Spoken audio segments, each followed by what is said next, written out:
왜 힘든데 잘 믿나? 라는 제목으로 하나님 말씀 증거하도록 하겠습니다. 믿음이라는 것은 큰 그림을 그리는 것입니다. 저는 평상시에 궁금했습니다.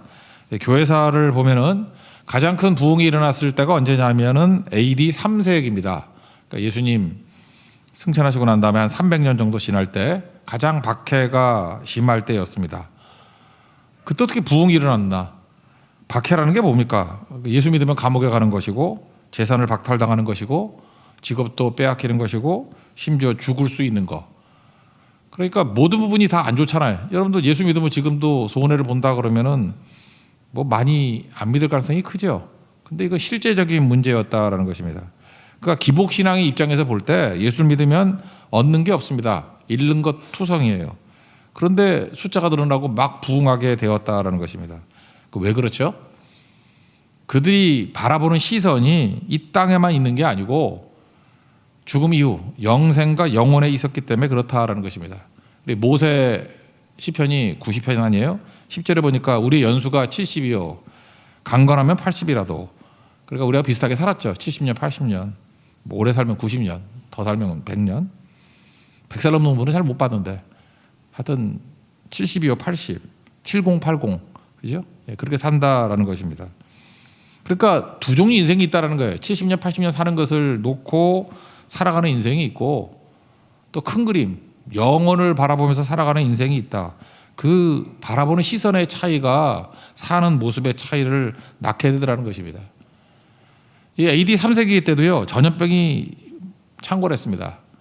우리 얼마 전까지 뭐 우리 코로나 때문에 어렵지 않았습니까? 코로나 때 누가 이렇게 지금도 기침하시는데 막 신경 쓰고 옆에 안 가고 이렇게 대중교통 같은 걸 이용할 때 보면 기침하는 사람이 있으면 막 꺼리고 인상 쓰고 왜 집에 있지 나오냐 뭐 이런 눈치 주고 막 그럽니다.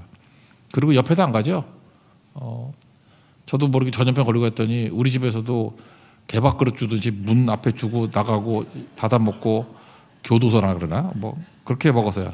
야 가족도 믿을 게 못 되는구나 별 생각을 다 했죠. 그런 게 전염병입니다. 근데 AD 3세기에 전염병이 일어났을 때 크리스천들만은 살려고 노력하지 않더라는 거예요. 무서워하지도 않고 몸살이는 행동도 없고 그들 간호해주고 죽고 난 다음에 장례 치러주는 사람도 없었어요. 근데 크리스천들이 다 장례를 치러주고 그랬다는 것입니다. 그래서 난 크리스천들이 되게 많이 믿고 돌아왔대요. 저거 진짜다. 그런 기록이 있어요. 우리나라도 그렇습니다. 우리 한국 교회사도 보면은 대구 지역에 콜레라가 창궐해요. 콜레라. 옛날에 콜레라도 많이 죽었는가 봐요. 근데 오직 크리스찬만이 장례 치러주고 먹을 거 갖다 주고 간호해주고 그랬다라는 것입니다. 그래서 그때 부흥이 일어났다. 일제시대 때 이야기예요. 그때. 그러니까 큰 그림을 갖고 있는 사람은 오늘의 행동이 다르다는 거죠. 그러니까 70년 80년으로 사는 인생이 아니고 영원을 바라보고 살아가니까 이거 일부분이잖아요. 그러니까 흔들리지 않고 잘 살더라 그런 거죠. 예수님 말씀을 보면은 누가복음 14장에 거기 잔치 얘기가 많이 나와요. 뭐 천국이 잔치다 그래서 잔치로 비유를 많이 하죠. 그런데 예수님이 말씀하시기를 초대를 하는데 부자라든지 영향력 있는 사람이든지 잘 나가는 사람들은 초대하지 말아라. 누가복음 14장 13절을 보니까 잔치를 베풀거든 차라리 가난한 자들과 몸 불편한 자들과 저는 자들과 맹인들을 청하라. 그러니까 한마디로 얘기해서 결핍의 인생들 초대하라는 거예요. 왜 그렇죠? 성품의 고상함을 보이려고? 우리 가운데도 이렇게 성품이 좋은 분들 있잖아요. 그럼 이런 거 하잖아요. 근데 그 얘기가 아니에요. 부활을 믿기 때문이라는 거예요. 그 다음 절 14장 14절 보니까 그리하면 그들이 갚을 것이 없으므로 내게 복이 되리니. 갚을 수 없다. 리턴 못한다는 거예요. 받고 끝난다는 거예요. 근데 그렇게 하는 이유가 뭐냐? 이는 의인들의 부활 시에 내게 갚음을 받겠습니다. 그러니까 뭐예요? 부활 이후에 누가 갚아준다는 거예요? 예수님이 갚아준다라는 거죠. 그래서 그 믿음이죠. 믿음. 그래서 우리가 7080으로 사는 인생과 영혼을 믿고 사는 인생은 지금 사는 게 다릅니다. 그러니까 뭐 늙었다고 원망하고 그러잖아요. 뭐 7080으로 끝난다고 생각하니까 늙었다고 원망을 하지. 영혼인데 이제 오히려 더 얼굴이 밝아져야지. 홍조를 띠고 이제 곧 간다. 영혼이 시작됐다. 그 다른 거겠죠. 어리석은 사람은요 5년 앞을 못 내다봅니다. 10년 앞을 못 내다봅니다. 그러니까 배신하고 관계 끊고 그러죠. 뒤끝이 안 좋다 그것은 그 나쁜 사람이다 그 뜻이지만 바보다 그런 뜻이 바보. 얼마나 시야가 좁으면은 짧으면은 그 5년 10년을 못 내다보고 또 만나거든요. 그래서 원수는 외나무 다리에서 만난다. 이거 진짜네 이런 사람들은 바보예요. 반드시 그렇다니까 반드시. 그러니까 어느 정도를 바라보는 눈이 있느냐 이게 되게 중요한 거죠. 그 믿음은 뭐예요? 큰 그림, 영혼을 바라보는 눈이 있다고요. 그래서 사람을 대상으로 삼지 않고 하나님을 대상으로 삼는다. 금년도에 하늘나라 가신 목사님 가운데 팀 켈러 목사님이라고 있죠. 뉴욕에 있는 리디머 교회 목사님. 췌장암으로 이렇게 소천하셨습니다. 보통 췌장암이 되게 빨리 퍼져서 빨리 죽는데 이분은 몇 년 동안 투병하셨어요. 스티브 잡스도 꽤 오래 투병했죠. 이렇게 퍼지지 않는 또 그런 것도 있는가 봐. 마지막 책이 뭐냐 하면은 부활을 입다. 부활을 입다라는 책이에요. 그러니까 팀 켈러의 마지막 책이에요. 금년에 나왔습니다. 이거 보신 분도 별로 없는 것 같은데 한번 보세요. 부활과 부활절의 의미 그런 거예요. 부제가. 근데 이거 원제목이 뭐냐면 Hope in times of fear. 그러니까 두려울 때의 소망이에요. 원래 원제목이. 그죠? 그러니까 이분 책을 쭉 읽어보면은 느낌이 뭐냐 하면은 죽는 사람 같지 않아요. 죽는 사람 같으면 뭐 회고하면서 뭐 이렇게 정리하고 뭐 이런 거 아니에요? 흔들림이 없습니다. 서두름도 없고. 그냥 뭐라 그러냐, 뭐 큰 그림 가운데 어떤 한 점에서 설명하는 것 같은 그런 안정감 이런 게 있어요. 그래도 그래야죠. 사람 되게 두려워하거든요. 이 두려움. 그 이유가 뭐냐? 너무 작은 그림 속에 살고 있기 때문에 그래요. 여러분 지금 초조하죠. 뭐 맨날 뭐 이번 생에서는 무슨 뭐 여러분 윤을 믿어요? 뭐 이번 생에서는 끝이라 그니 뭐 이런 농담으로 하지만 크리스찬들은 그거 말도 안 되는 얘기지. 우리 영혼 가운데 일부분이에요. 그러니까 남은 시간 가운데 충성을 다하는 거고 혹시 늙었거나 병들었거나 그러면 이제 마무리 잘하고요. 이제 영혼이 기다리고 있다고 뭐 아쉬울 것도 없고 뭐 그런 거지. 팀 켈러 이 책 한번 읽어보세요. 이거 우리 마음의 준비 같은 것들이 되게 중요하다. 그런 뜻입니다. 죽음은 끝이 아니라 시작이다. 큰 그림 놓치지 마십시오. 그래서 오늘 내용이 20절까지 되는데 1절부터 4절까지가 서론이에요. 그래서 이거는 모든 사람에게 주시는 말씀이에요. 그래서 귀를 기울여라. 제대로 들어라. 그러면서 내가 너희들에게 꼭 전하고자 하는 메시지가 있다. 이게 뭐라고 설명했나? 뭐 지혜, 명철, 비유, 오묘한 말인가? 이렇게 내가 다 똑같은 얘기예요. 중요한 얘기 할 테니까 잘 들어. 그 얘기예요. 1절부터 4절까지. 그러니까 이게 받아들인 사람한테는 격려가 되고 안 받아들이는 사람한테는 경고가 되겠죠. 이 말씀이 하나님 앞에서 우리에게 격려가 되기를 원합니다. 읽어봅시다. 1절부터 4절까지. 뭐 별 얘기 없어요. 그냥 들으라는 거예요. 시작. 무 백성들아 이를 들으라. 세상의 거민들아 모두 귀를 기울이라. 귀천 빈부를 막론하고 다 들을지어다. 내 입은 지혜를 말하겠고 내 마음은 명철을 작은 소리로 읊조리리로다. 내가 비유에 내 귀를 기울이고 수금으로 나의 오묘한 말을 끌리로다. 뭐 별 얘기 없죠. 이제 메시지가 두 가지 메시지가 나오는데 5절부터 12절, 13절부터 20절까지 두 덩어리예요. 첫 번째는 뭐냐면 난 크리스찬들에게 주는 거예요. 믿지 않는 사람들. 좁은 시각으로 살아가는 것, 다시 말해 7080 시각으로 살아가는 것은 어리석은 행동을 낳는다. 뭐 당연한 얘기죠. 제가 살폈잖아요. 70년, 80년 산다 그러면 아니 뭐 여기서 다 끝난다 그러면 나 같으면 그러겠다. 뭐 한 80쯤, 70쯤 되면은 뭐 할리 데이비슨 몰고 다니고 막 집어들어 살고 막 끝나잖아 여기서. 근데 그렇게 안 살니까 뭔가 또 두려운가 봐 또 그지. 그럼 믿으라고 제대로 믿으라고요. 뭐 믿지도 않고 뭐 이 땅에서도 제대로 살지도 못하면서 맨날 광화버스에서 춤이나 추고 그러지 말고 영혼을 바라보면서 살아야 될 거 아닙니까? 여기 보니까 세상에 사는 게 어렵다라는 거예요. 살아보니까 세상이 만만치 않죠. 공주의 권세 잡은 자, 마귀가 통치하는 세계이기 때문에 그렇습니다. 그래서 세상 사는 두려움이 있어요. 두려움이. 여기 있잖아요. Hope in times of fear. 두려울 때의 소망이라고 이 책 제목이 부활을 입다. 세상은 잘 보면 갑질 사회예요. 그래서 힘없으면 참 힘들겠구나 이런 거 느껴요. 거절의 두려움이 있죠. 되게 거절. 지난주 그 칼럼 성경 그거였나? 뭐 나이 드는 것에 대한 두려움 그랬더니 생각보다 되게 공감하는 분들이 많어. 그러니까 나이 드는 거 두려운 사람 되게 많은가 봐. 나는 뭐 한 60 넘어서만 두려워하는 줄 알았더니 40대도 두려워하대. 늙었어요. 뭐 주름이 뭐 인생이 다 똑같은가 봐. 그죠? 세상이 험난하다는 거야. 험난하다. 근데 그때에 7080으로 사는 사람, 70년, 80년으로 사는 사람은 그밖에 없으니까 시야가 그렇게 돼 있으니까 뭐로 살겠어요? 뭐 물어보나 마나죠. 재물 의지하고 부요를 자랑하고 살겠지. 그건 뭐 당연한 거예요. 70년, 80년밖에 못 산다 그러면 재물이 힘이지. 그리고 부요함을 자랑해야죠.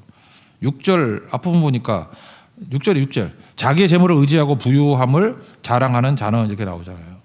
그러니까 두려운 데 사는 게 재물과 부요가 자기를 보장한다고 생각하는 거예요. 아 그렇겠지. 뭐 돈 있으면 7, 80년이야 보장이 될 수도 있겠죠. 불확실성을 보장할 수 있겠죠. 여기 재물이라는 단어가 이게 히브리어 단어가 이게 해석이 뭐 여러 가지가 되는 해석이더라고. 군대라는 뜻도 있고 1번 군대, 그 다음에 뭐 용사, 지주, 상류층, 그리고 거기 써놨어요. 그 참고라고. 세상에 힘이 되는 모든 것, 그게 재물이에요. 그러니까 무슨 뜻이야? 돈만 뜻하는 게 아니야. 세상에서 우리가 힘이라고 말할 수 있는 무슨 역자가 들어갈 수 있는 것들 있죠. 그런 것들을 다 포함하는 거라고. 그러니까 하나님 말고 보장이 가능하다. 이게 생각이에요. 그러냐는 거예요. 신앙이란 건 뭡니까? 죽음을 생각하는 거거든요. 구원이라고 말할 때 두 가지 문제 해결하는 거예요. 좁게 보면. 죄 문제 해결하고 죽음의 문제를 해결하는 거. 그러니까 7080으로 살아가는 사람은 죄 문제도 해결 못하고 죽음의 문제도 해결 못하잖아요. 그러니까 뭐예요? 그냥 아무것도 아닌 거예요. 그냥 뭐 이렇게 사나 저렇게 사나 한마디로 얘기해서 열심히 사나 대충 사나 똑같아요. 그러니까 예수 믿지 않는 사람들한테는 뭐 말도 하지 마. 대충 살라 그래. 그 열심히 사나 뭐 대충 사나 결과는 똑같아. 다 지옥 가는 건데 뭐 다 똑같지 뭐. 여기서 잘 먹고 하나 덜 먹고 하나. 그렇잖아요. 7절부터 9절까지 읽겠습니다. 시작. 아무도 자기 형제를 구원하지 못하며 그를 위한 속전을 하나님께 바치지도 못할 것은 그들의 생명을 속량하는 값이 너무 엄청나서 영원히 마련하지 못할 것임이니라. 그가 영원히 살아서 죽음을 보지 않을 것인가. 다 죽잖아. 어떻게 살라 그래? 그런 거죠. 여러분 돈 있으면은 집이야 사겠죠. 차야 사겠지. 심지어 무덤도 사죠.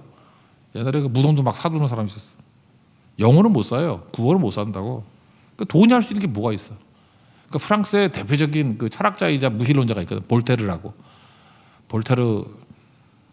볼테르가 뭐라고 하더라. 뭐 프랑스 성경 협회인가 성경 찍으라는데 없어진다 그랬는데 이게 내가 볼 때 그 장난인 것 같아. 볼테르 집이 지금 성경 협회예요. 내가 볼 때 성경 협회가 산 것 같아. 그래서 그 집이 성경 협회야. 프랑스 파리 가면. 죽게 됐습니다. 볼테르가 이거 싫어해요. 죽기 싫어가지고 두려워가지고 내 재산의 2분의 1을 줄 테니까 의사한테 6개월만 더 살게 해달라고. 그래서 의사들이 부자인가 봐. 죽기 전에 그냥 6개월만 더 살게 하면 반 준다 그래서. 그게 가능한가요? 생명을 어떻게 연장시켜. 그리고 죽었다고. 한심하죠. 그러니까 죽음의 문제 해결 못한다고. 여기 내용이 이게 어리석은 부자 얘기하고 똑같죠. 누가복음 12장 19절 보니까 돈 엄청 벌었어. 그래서 평안히 쉬고 먹고 마시고 즐거워하자. 그러니까 이 정도 부자 되려면 한 5, 60대는 된 것 같아. 그죠? 그때 하나님이 그러신다고. 오늘 밤 내 영혼을 도로 찾으리니. 그럼 누구 거 되니? 이 어리석은 바보야. 그래서 리치 풀이죠. 리치 풀. 바보인데 돈 많은 바보야. 리치 풀. 10절부터 12절이 사실 요 내용 갖고 예수님이 이거 인용한 것 같아. 10절부터 12절까지 읽겠습니다. 시작. 그러나 그는 지혜 있는 자도 죽고 어리석고 무지한 자도 함께 망하며 그들의 재물을 남에게 남겨두고 떠나는 것을 보게 되리로다. 그러나 그들의 속생각에 그들의 집은 영원히 있고 그들의 거처는 대대에 이르리라 하여 그들의 토지를 자기 이름으로 부르도다. 사람은 존귀하나 장구하지 못하며 멸망하는 짐승 같도다. 그러니까 넌 크리스천들 70년 80년 그 시각 안에 사는 것은 뭐 어떻게 살아도 의미 없다. 뭐 그런 얘기예요. 동의하시죠? 네, 아멘. 크리스찬들에게 주는 말씀이에요. 야, 니네들이 영생을 믿고 구원을 믿는 백성이라고 하지. 근데 세상 사람들, 돈 많은 사람들 부요함을 자랑한다 그러잖아요. 재물을 의지하고. 크리스찬인데도 그런 거 들으면 약간 솔깃하죠. 눈이 파르르 떨려서 형제. 약간 솔깃하죠. 뭐 주식에서 돈 벌었다. 뭐 솔깃하죠. 흔들리냐? 여기 이 바보야 그 얘기예요. 하나님 없는 만족이 만족이냐? 그런 거에 솔깃하지 말고 그런 거 흔들리지 마. 그게 13절이에요. 13절 읽겠습니다. 시작. 이것이 바로 어리석은 자들의 길이며 그들의 말을 기뻐하는 자의 종말이로다. 셀라 할 때는 이건 쉬란 뜻이에요. 그래서 쉬는 거. 그러면서 14, 15절이 중요한 말씀입니다. 두 가지 대조를 해요. 14절 악인의 결말, 15절 의인의 결말. 잘 보라는 거예요. 여기 보니까 목자가 두 종류 목자가 있는데 23장 같은 데는 여호와는 나의 목자시니 그런 선한 목자가 있고, 여기는 마귀가 목자예요. 사망이 목자라고. 그러니까 사망이 목자인데 마귀도 우리에게 뭘 줘 막. 그래서 통통하게 살찌운다고. 왜 줄까? 잡아먹으려고. 도살장으로 끌고 가려고. 그래서 재물을 의지하고 부유함을 의지하는 거. 보이지 않는 니네 목자 있는데 사망이라는 목자야. 지옥 끌고 가려는 목자야. 아름다움 사라지고 뭐 다 소멸할 거야. 읽어봅시다. 14절입니다. 시작. 그들은 양같이 스올에 두기로 작정되었으니 사망이 그들의 목자일 것이라. 정직한 자들이 아침에 그들을 다스리니 그들의 아름다운 소멸하고 스올이 그들의 거처가 되리라. 스올, 지옥의 지옥. 영벌과 지옥.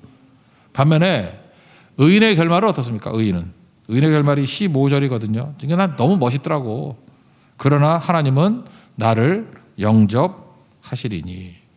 15절 다 같이 읽겠습니다. 시작. 그러나 하나님은 나를 영접하시리니 이러므로 내 영혼을 수월의 권세에서 건져내시리로다. 하나님이 나를 거절하지 않고 영접하신대요. 나를 영접하는 방법이 뭐예요? 예수님 믿고 십자가 의지하는 거겠죠. 좀 이따 제가 부르고 싶은데 저는 찬양 좋아해요. 하늘 가는 밝은 길. 3절 나는 부족하여도 영접하실 터이니. 그죠? 2구절이에요. 2구절. 나는 부족하여도 주님은 나를 영접하신다고. 우리도 주님 영접해야 구원받죠. 근데 예수님 붙들면 예수님도 우리 영접해 주신다고. 시편 73편 24절 보니까 후에는 영광으로 나를 영접하시리니. 영광 가운데 우리 영접하신대요. 예수 믿으면 영광 가운데 들어갑니다. 에녹이라고 있죠. 죽지 않고 이렇게 승천했던 사람. 창세기 5장 24절 보니까 에녹이 하나님과 동행하더니 하나님이 그를 데려가심으로, 이거 히브리어로 똑같은 단어, 영접하다는 뜻이에요. 하나님이 그를 영접하시리니 세상에 있지 아니하였더라. 그러니까 주님, 나는 부족하지만 주님이 나를 영접하려고 그러면 예수님 믿어야겠죠? 십자가 믿고 의지하면 영접하셔야 돼. 예수님 거절하면 어떡하려고 그래요? 지옥 가요. 그러니까 믿음이 이렇게 중요한 거죠. 큰 스케일에서 이게 70년, 80년 뭐 얼마 돼? 영원이라가 영원. 영원의 세계가 우리 기다리고 있는데 그것이 예수 믿는 거라고. 예수 믿는 거. 그래서 여러분들 이상한 데서 보장받으려고 그러지 마십시오. 뭐 돈 갖고 재물 의지하거나 뭐 부요를 자랑하는 거. 그 부러워하지도 말고 두려워하지도 말고. 그래서 여러분 예수 믿는 사람 좀 의연해야 돼요. 좀 그런 사람이 있으면 어때? 누가 와가지고 좀 그런 사람 왔으면 좋겠어. 맨날 뭐 돈 자랑해. 이게 얼마짜리인지 알아. 뭐 이러고 뭐 자동차도 무슨 뭐 탱크 같은 거 몰고 다니고 뭐 뚜껑 열리고. 그 예수 믿는 사람들이 침 지지를 흘리면서 와 좋다. 뭐 집도 가. 뭐 집이 한 70평이야. 막 그리고 차도 뭐 사람 숫자만큼 있고 막. 거기서 입벌을 넣어주면 안 돼. 침 흘리면 안 돼. 침을 뱉어야지 우리는. 그죠? 그 침 흘리면 안 돼. 그래서 아이고 또 말하면 또 예의가 없으니까 한심하다. 그죠? 저러다가 네 목자가 막인데 저거 어디를 끌고 가려고 저러나. 그런데 위로받으면 안 된다고. 이사야서 51장 12절 보니까 너희를 위로하는 자는 나, 곧 나이니라. 하나님 말씀이에요. 너희 위로가 재물 이런 거 아니라고. 너희를 위로하는 자는 나, 곧 나이니라. 너는 어떠한 자이기에 죽을 사람을 두려워하며 왜 그따위를 두려워하냐? 풀같이 될 사람의 아들을 두려워하느냐? 풀 그거 얼마 있다 날아가 버리잖아요. 며칠 있으면 다 사라지는 거 뭐. 여기서 아멘 해야지. 아멘도 안 해. 더 얘기하지 맙시다. 그냥 읽고 넘어갈까요? 16절부터 20절까지 쭉 읽으면 될 것 같아요. 읽어봅시다. 시작. 사람이 치부하여 그의 집에 영광이 더할 때 너는 두려워하지 말지어다. 그가 죽음에 가져가는 것이었고 그의 영광이 그를 따라 내려가지 못함이로다. 그가 비록 생시에 자기를 축하하며 스스로 좋게 함으로 사람들에게 칭찬을 받을지라도 그들은 그들의 역대 조상들에게로 돌아가리니 영원히 빛을 보지 못하리로다. 존귀하나 깨닫지 못하는 사람을 멸망하는 짐승 같도다. 그러니까 짐승같이 살지 말고 하나님의 자녀 같은 인생 살라. 그런 얘기죠. 바울이 젊은 목회자한테 준 말씀에 디모데에게. 디모데전서 6장 7절 이하. 예수님도 돈 얘기했어. 돈. 난 딴 얘기 아니고 그거예요. 야, 돈 따라가지 마라. 우리는 큰 그림, 부활을 믿는 사람들이야. 돈이 아니 생명 따라가야지. 돈 따라가면 망해요. 그래서 하나님과 재물을 겸하여 섬길 수 없다 그거라고. 거기서 재물도 똑같은 거겠죠. 그러니까 우리에게 힘을 준다 그러는 모든 것들. 그러니까 힘은 하나님께 있고 위로는 하나님께 있다고. 디모데전서 6장 7절 보니까 우리가 아무것도 가지고 온 것이 없고 아무것도 못 가져간다. 뭐 공술에 공세고 그러잖아요. 우리가 먹을 것과 입은 것이 있은즉 족한 줄로 알 것이니라. 저 오늘 먹을 거 있고요. 나가면 저기서 밥 해주잖아. 입고 있잖아 지금. 그러면 난 만족한다고. 부하려 하는 자들 잠깐 부자 되려고 그러니까 시험과 올무와 여러 가지 어리석고 해로운 욕심에 떨어지나니 사람의 파멸과 멸망에 빠지게 된다. 돈을 사랑하는 거 일만하게 뿌리가 된다. 이것을 탐내는 자들은 미혹을 받아. 이게 미끼에 걸려가지고 많은 근심으로 자기를 찔러도다. 이 금붕어 같은 녀석들아, 왜 그 미끼에 넘어가냐? 그저 그 넘어가지 말라고. 우리는 금붕어가 아니에요. 지렁이 안 좋아해요. 우리는 갈비를 좋아하지. 하나님의 갈비 먹고 살지 지렁이 따라가다가 걸려가지고 자꾸만 이렇게 분해염 걸려가지고 그죠? 미끼에 걸린 자국 잠깐 보여주지 말라고요. 주만 믿고 살아갑시다. 그리고 예수님 십자가 붙들고 우리 사명 붙들고 나아가면 하나님은 나를 영접하시리니 여러분의 인생에 중요한 고백이 되기를 축원합니다. 자리에서 일어나겠습니다. 493장 찬송하겠습니다.